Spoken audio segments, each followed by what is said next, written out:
भारत के खजाने ने एक ऐसी छलांग मारी कि वो सीधे चीन देश में जाकर ऐसे गिरा जैसे कि मानो कोई बम आकर गिरा हो, यानी एक बहुत ही बड़ा धमाका करके वापस आया है। दरअसल हाल ही में भारत का खजाना दिन पर दिन ऐसे बढ़ता जा रहा है जैसे हर वक्त महंगाई बढ़ती जा रही हो।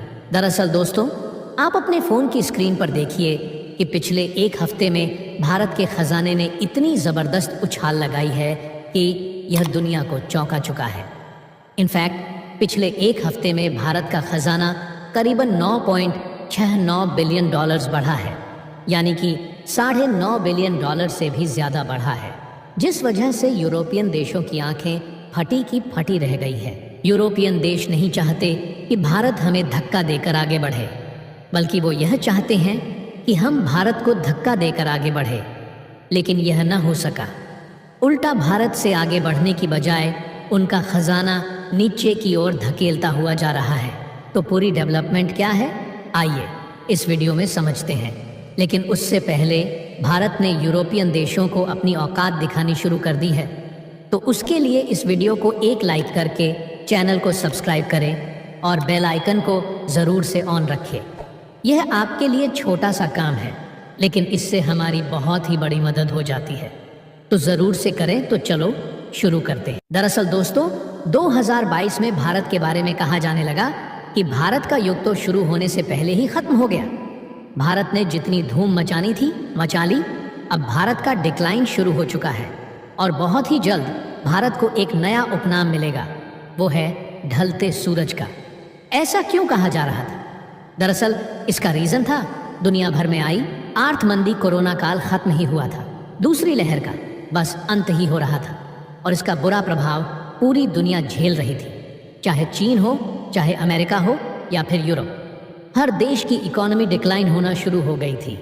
चीन और अमेरिका में तो इतने बुरे हालात थे कि दोनों गवर्नमेंट्स को अपने देश के लिए कई ट्रिलियन डॉलर्स के पैकेज तक रिलीज करने पड़ गए थे।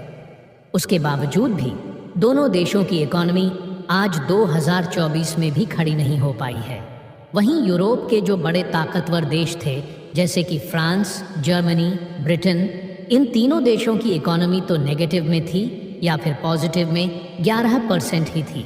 इस वजह से सभी देशों की इकोनॉमी कोलैप्स कर रही थी और यह बात कही जा रही थी कि इसका प्रभाव भारत पर 100% पड़ेगा और पड़ना शुरू भी हुआ।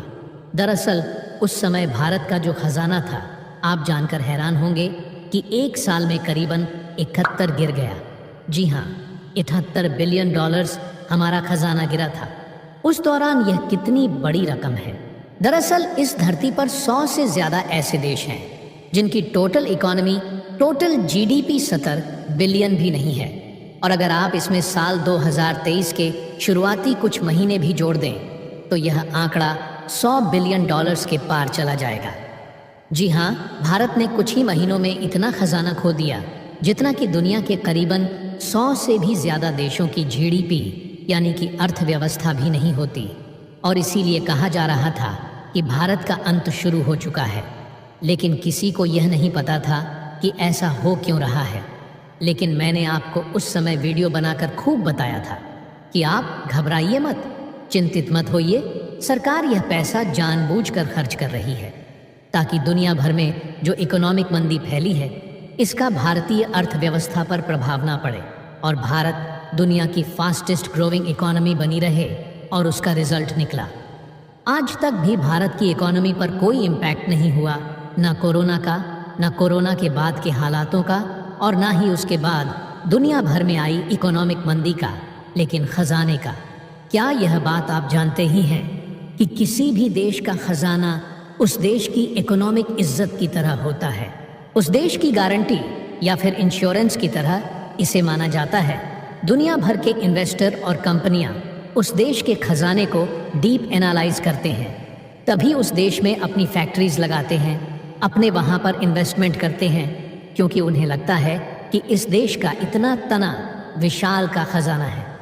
अगर इस देश में सब कुछ डूब भी गया तो इस देश की सरकार इस पैसे को खर्च करके देश को बचा लेगी या फिर हमारा पैसा जो डूबा हुआ है वो हमें रिटर्न कर देगी।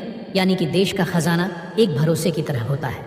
और यह भरोसा थोड़ा डगमगाया जरूर था 2022 में, लेकिन धीरे धीरे भारत सरकार ने इकोनॉमी को ठीक करने के बाद इसे भी रिबिल्ड करना शुरू कर दिया और आज यह इस मुकाम पर पहुंच चुका है कि इतिहास में कभी भारत का खजाना इतनी ऊंचाइयों पर था ही नहीं। लिटरली आप कहिए, भारत का खजाना माउंट एवरेस्ट बन चुका है और इस वजह से भारत का खजाना अब 66.7 बिलियन डॉलर्स के पार चला गया है, जो कि हमारे इतिहास में टॉप समम है। इतना ही नहीं, अब भारत का खजाना सिर्फ 33 बिलियन डॉलर्स खड़ा है। 700 बिलियन डॉलर्स के मार्क को पार करने से आपको बता दूं कि जैसे ही भारत इस माइलस्टोन को पूरा करेगा, इसी के साथ भारत वर्ल्ड का चौथा एकमात्र ऐसा देश बन जाएगा जिसने यह माइलस्टोन पार किया हो, क्योंकि इससे पहले दुनिया में सिर्फ 3 ही ऐसी कंट्री हैं जो 700 बिलियन डॉलर्स से ऊपर अपना खजाना ले जा चुके हैं, जिसमें है चीन, जापान और स्विट्जरलैंड। उसके बाद फिलहाल भारत 4th स्थान पर है। लेकिन भारत अगर इसी रफ्तार से बढ़ता रहा तो भारत जल्द ही इस टॉप 3 के क्लब में शामिल हो जाएगा और फिर हमारा अगला टारगेट होगा स्विट्जरलैंड, जो कि इस समय दुनिया का तीसरा सबसे बड़ा खजाना धारक देश है। उसके पास करीबन 90 बिलियन डॉलर्स का खजाना है। हम अगला टारगेट उसे ही बनाएं। और दोस्तों, भारत बन गया है सबसे तेजी से बढ़ती अर्थव्यवस्था वाला देश। कुछ ग्लोबल एजेंसीज ने माना भारत की इकोनॉमिक प्रोग्रेस का लोहा, जी हाँ, जहां साल 2014 तक इंडियन इकोनॉमी 2 ट्रिलियन डॉलर के साथ 10वें नंबर पर हुआ करती थी और भारत फ्रेल 5 कंट्रीज में इन्वॉल्व्ड था। लेकिन मोदी सरकार के लीडरशिप में भारत ने 3.75 ट्रिलियन डॉलर के साथ वर्ल्ड की 5th सबसे बड़ी इकोनॉमी का शानदार सफर तय किया है, जिसकी तारीफ सब दुनिया की बड़ी बड़ी